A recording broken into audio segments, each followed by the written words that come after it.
প্রিয় দর্শক আসসালামু আলাইকুম, সবাইকে স্বাগতম জানিয়ে শুরু করছি আমার আজকের পর্ব।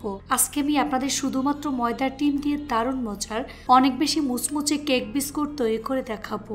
শুধুমাত্র ডিম আর ময়দা দিয়ে খুব সহজে এই কেক বিস্কুট বানিয়ে নিতে পারবেন। এই বিস্কুটগুলো তৈরি করে সংরক্ষণ করতে পারবেন প্রায় 10 থেকে 15 দিনের মতো। এটা দেখতে একটু অন্যরকম আর খেতে ভীষণ মজার। তো চলুন বিস্কুটের রেসিপিটি দেখে নিচ্ছি। এই রেসিপিটি তৈরি করার জন্য এখানে আমি একটি ডিম ভেঙে নিয়ে নিচ্ছি। আপনারা চাইলে 2টি ডিম ব্যবহার করতে পারবেন। এবার হ্যান্ড বিটার দিয়ে ডিমটাকে খুব ভালো করে ফেটিয়ে নিতে হবে, যাতে করে এর মধ্যে কোনো প্রকার লাম্পস না থাকে। তো ডিমটাকে খুব ভালো করে ফেটিয়ে নিয়েছি। এবার এর মধ্যে হাফ কাপ পরিমাণ চিনি দিয়ে দিচ্ছি। আপনারা চাইলে চিনির পরিমাণটা বাড়িয়ে নিতে পারবেন। আবারও হ্যান্ড বিটার দিয়ে খুব ভালো করে মিশিয়ে নিচ্ছে। চিনিটাকে খুব ভালো করে গলিয়ে ডিমের সাথে মিশিয়ে নিতে হবে।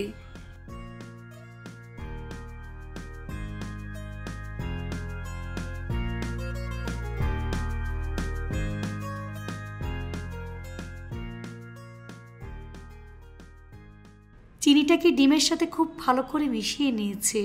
দেখুন ঠিক এরকম হবে। এবার এর মধ্যে 1 কাপ পরিমাণ ময়দা দিয়ে দিচ্ছি। লাগলে পরে আবারও ব্যবহার করব।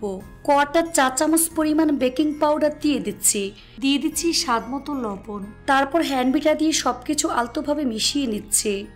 এখানে কিন্তু বেকিং পাউডার বেশি পরিমাণে দেওয়া যাবে না, তাহলে বিস্কুট ভালো হবে না। এই পর্যায়ে হাত দিয়ে খুব ভালো করে মেখে নিতে হবে। এই ডোটাকে কোনোভাবেই শক্ত করে ফেলা যাবে না, আবার খুব বেশি নরম করে ফেলা যাবে না। ডোটা মোটামুটি সফট হবে। ময়দা মিশিয়ে নেওয়ার পর বলছি ঠিক কতটা ময়দা লেগেছে।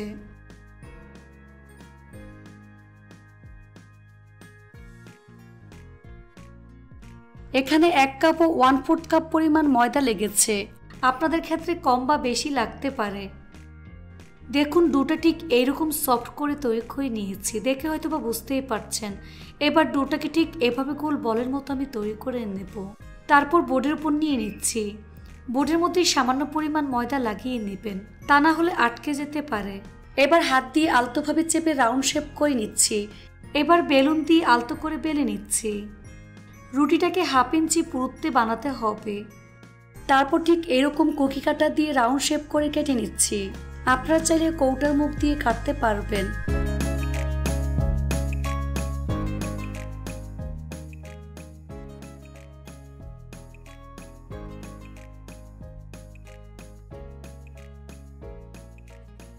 তারপর বাড়তি অংশগুলো উঠিয়ে নিচ্ছি। এই বাড়তি অংশ আমি ফেলে দেব না, এগুলো দিয়ে আবার নাস্তা তৈরি করে নেব।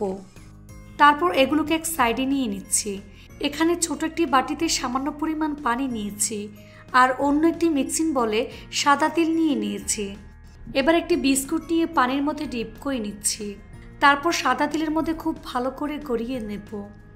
হাত দিয়ে ঠিক এভাবে আলতো করে চেপে তিলগুলোকে আমি সেট করে নিচ্ছি।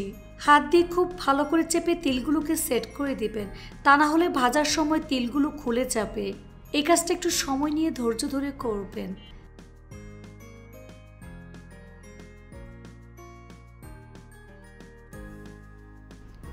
এই তো একটি বিস্কুট তৈরি করে নিয়েছি। একইভাবে আরেকটি তৈরি করে আপনাদের দেখিয়ে দিচ্ছি।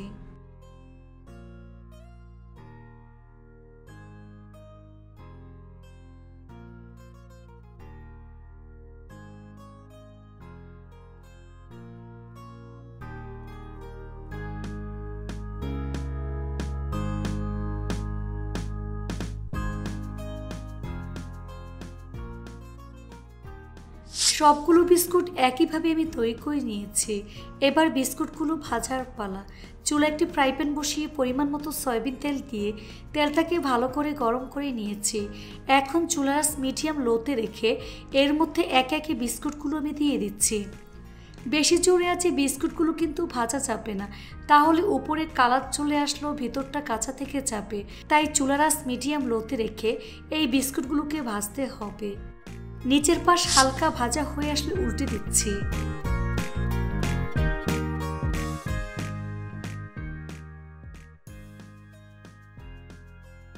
এভাবে কয়েকবার উল্টে পাল্টে একটু সময় নিয়ে গোল্ডেন ব্রাউন কালার এবং ক্রিস্পি করে ভেজে নিতে হবে। তো আমার বিস্কুটগুলো ভাজা হয়ে গিয়েছে, দেখুন খুব সুন্দর কালার চলে এসেছে। এখন তেল থেকে নাস্তার প্লেটে তুলে নিচ্ছি।